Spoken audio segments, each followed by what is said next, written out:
الرحيم الرحمن علم القرآن خلق الإنسان علمه البيان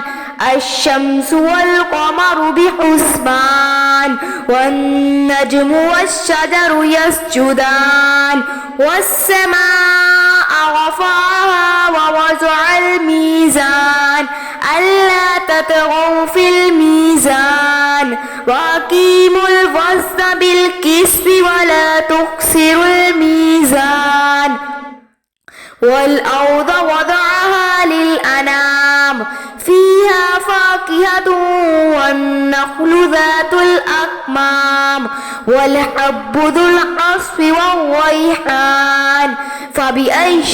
آلاء ربكما تكذبان خلق الإنسان من صلصال كالفخار وخلق الجن من مارج من نار فبأي آلاء ربكما تكذبان رب المشرقين ورب المغربين فبأي آلاء ربكما تكذبان مرج البحرين يلتقيان بينهما برزخ لا يبغيان فبأي آلاء ربكما تكذبان يخرج منهما اللؤلؤ والمرجان فبأي آلاء ربكما تكذبان وله الجوار المنشآت في البحر كالأعلام فبأي آلاء ربكما تكذبان كل من عليها فان ويبقى وجه ربك ذو الجلال والإكرام فبأي آلاء ربكما تكذبان يسأل ما في السماوات والأرض كل يوم هو في شأن فبأي آلاء ربكما تكذبان سنفرغ لكم أيها الثقلان فبأي آلاء ربكما تكذبان يا معشر الجن والإنس إن استطعتم أن تنفذوا من أقطار السماوات والأرض فانفذوا لا تنفذون إلا بسلطان فبأي آلاء ربكما تكذبان يرسل عليكما شواظ من نار ونحاس فلا تنتصران فبأي آلاء ربكما تكذبان فإذا انشقت السماء فكانت وردة كالدهان فبأي آلاء ربكما تكذبان فيومئذ لا يسأل عن ذنبه إنس ولا جان فبأي آلاء ربكما تكذبان يعرف المجرمون بسيماهم فيؤخذ بالنواسي والأقدام فبأي آلاء ربكما تكذبان هذه جهنم التي يكذب بها المجرمون يطوفون بينها وبين حميم آن فبأي آلاء ربكما تكذبان ولمن خاف مقام ربه جنتان فبأي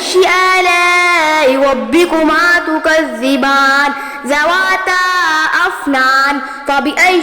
آلاء ربكما تكذبان فيهما عينان تجريان فبأي آلاء ربكما تكذبان فيهما من كل فاكهة زوجان فبأي آلاء ربكما تكذبان متكئين على فرش بطائنها من استبرق وجنى الجنتين دان فبأي آلاء ربكما تكذبان فيهن قاصرات الطرف لم يطمثهن إنس قبلهم ولا جان فبأي آلاء ربكما تكذبان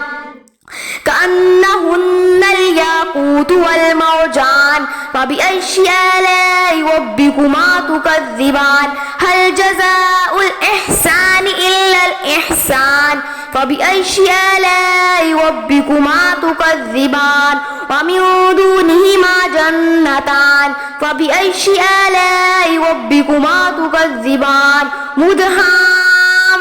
مدهامتان فبأي آلاء ربكما تكذبان فيهما عينان نضاختان فبأي آلاء ربكما تكذبان فيهما فاكهة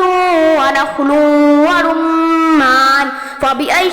آلاء ربكما تكذبان فيهن خيرات حسان فبأي آلاء ربكما تكذبان حور مقصورات في الخيام فبأي آلاء ربكما تكذبان لم يطمثهن إنس قبلهم ولا جان فبأي آلاء ربكما تكذبان متكئين على رفرف خضر وأبقار حسان فبأي آلاء ربكما تكذبان تبارك اسم ربك ذي الجلال والإكرام صدق الله العظيم.